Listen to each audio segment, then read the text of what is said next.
Hello, my beautiful rowdy friends, and welcome to Lost in Adaptation, where we take a look at films based on books and break down how loyally they adapted the plot, characters, and themes. Now, bear with me on this one, because the origins of the story of Chicken Little are murky at best, as the basics of the tale predate the written word itself. It is believed that the first written version of the story was from Danish scholar Just Matthias Thiel, who published the tale of Keiling Klok in 1823. Eventually, the story would be published in the English-speaking countries, with John Green Chandler publishing The Remarkable Story of Chicken Little in the Americas in 1840. In 1842, the Scotsman Robert Chambers published his own version with the character named Henny Penny in his popular rhymes, fireside stories, and amusements of Scotland. James Orchard Halliwell published The Story of Chicken Licken in 1849, while Joseph Kundell released The Wonderful Story of Henny Penny the following year. So, there have clearly been many different versions of this story that at least share some similarities that we will get to, but it all means that this story was wide open to be made into an animated motion picture from one Mr. Walter Elias Disney. This short film premiered in 1943 as one of the many that Disney made for RKO Radio Pictures to run alongside that studio's full-length features, many of said shorts being presented under the title of Silly Symphonies, which is in fact what led the Warner Brothers studio to create its own iconic series of Merry Melodies. And if you came into this thing thinking I was actually going to review that other Chicken Little movie, you probably should have double-checked what time this video came out, as I clearly choose to do more for this holiday than just my normal shtick of ripping off another internet reviewer's gimmick. And now that I have ripped a hole in the fabric of reality with some of the absolute worst meta jokes in the history of the internet, and that is truly saying something, let's talk adaptation. We do have a title character named Chicken Little and his cavalcade of alliteratively named barnyard animals, almost all of which are of the avian variety and especially poultry. Many of these characters and their names do come from any one of the multiple earlier versions of the tale, as here not only are Chicken Little and Henny Penny two specifically different characters, but we also get Cocky Locky, Goosey Lucy, and Turkey Lurkey. I will leave you to make your own jokes regarding those names. An object falls on Chicken Little's head from above, and this leads him to believe that the sky is falling. He proceeds to declare this to everyone around him and work everyone into a panic. A fox proceeds to take advantage of all of this and tell Chicken Little and his friends that they will be safe from the falling sky in his lair, with the fox's clear intent being to lure them all into a trap and partake in all of them for dinner. Believe me, we will be getting into that very soon, but before then, let's specifically look at where Mr. Disney added in his own spin on the tale. The main variance in this story centers around the story's villain, as it were. In the original tale, the fox character merely shows up to try and take advantage of a situation that Chicken Little himself created. In the cartoon, Foxy Loxy actually is the source and orchestrator of the entire situation from the very beginning. It is he who drops the proverbial item onto Chicken Little's head and tells him that the sky is indeed falling. When Chicken Little's cries are at first dispelled by the coop's undisputed leader, Cocky Locky, the fox proceeds to sow dissent among all of the other birds and cause them to lose faith in Cocky Locky, then goads Chicken Little into believing he can be the better person to lead everyone.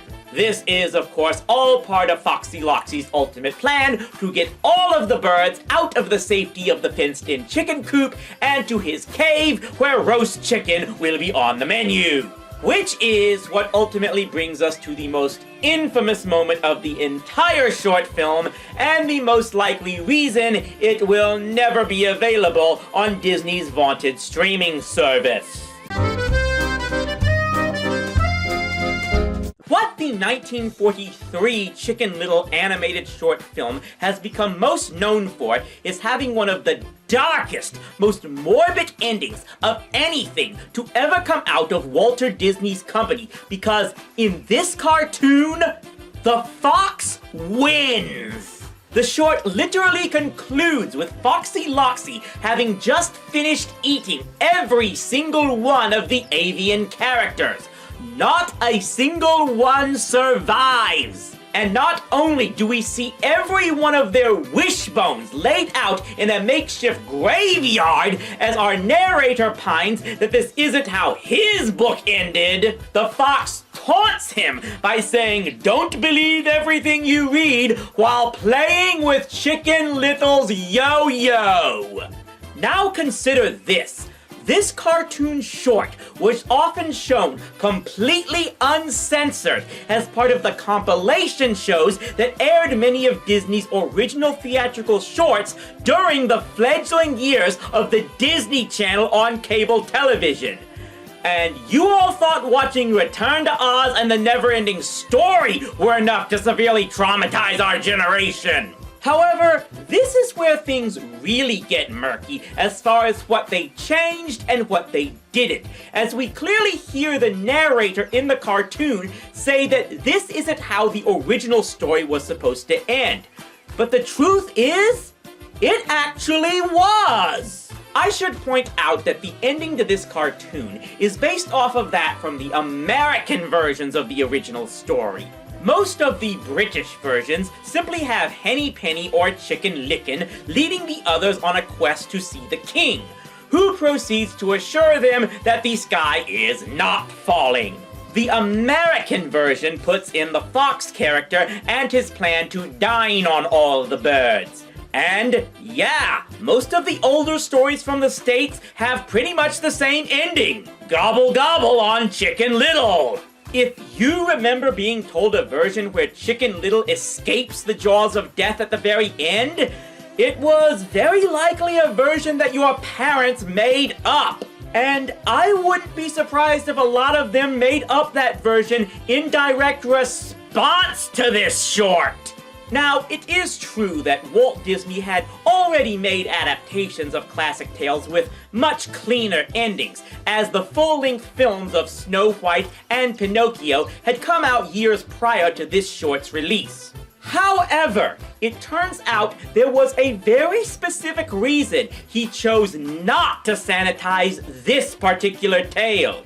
You see, if you didn't figure it out just from the year it was first released, Walt Disney's Chicken Little was specifically made as anti-Nazi propaganda. To steal a quote from legendary film historian Leonard Maltin, Disney's 1943 Chicken Little is a wartime parable about listening to rumors and falling prey to persuasive leaders who have their own sinister agendas. It truly is using cute barnyard critters to try and show how the people of the former Weimar Republic fell prey to the propaganda and influence of Adolf Hitler's Nazi regime, and how many of them paid the ultimate price for it.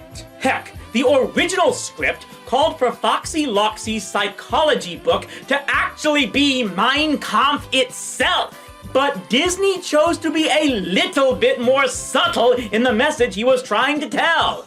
Yes, Walter actually chose to not bang his viewers' heads with an anvil. That's something a lot of people could learn more of today. Final thoughts. If anyone ever dares try to tell you that there was a time when Disney had only made movies and cartoons that were pure and wholesome and perfectly safe to show to all the innocent little kiddies, you show them this thing. It is, without a doubt, one of the darkest cartoons ever created in Walt's or any other time, and it is absolutely brilliant in doing so. If you can find any copy of one of the original versions, I do highly recommend looking at them just to see how accurate Disney's version really was to the original, both in its dark conclusion and ultimate message. It really was amazing to learn that it had been our own parents who created the watered-down, happier-ending version of the tale, and not Walt Disney himself. And even if Disney did make this thing to appease the federal government, which he kind of had to do in order to keep his studio afloat at the time, at least this story was pretty much the perfect thing to speak out against a society letting paranoia get the best of them. It certainly did a much better job than when Disney told the story again more than 60 years later!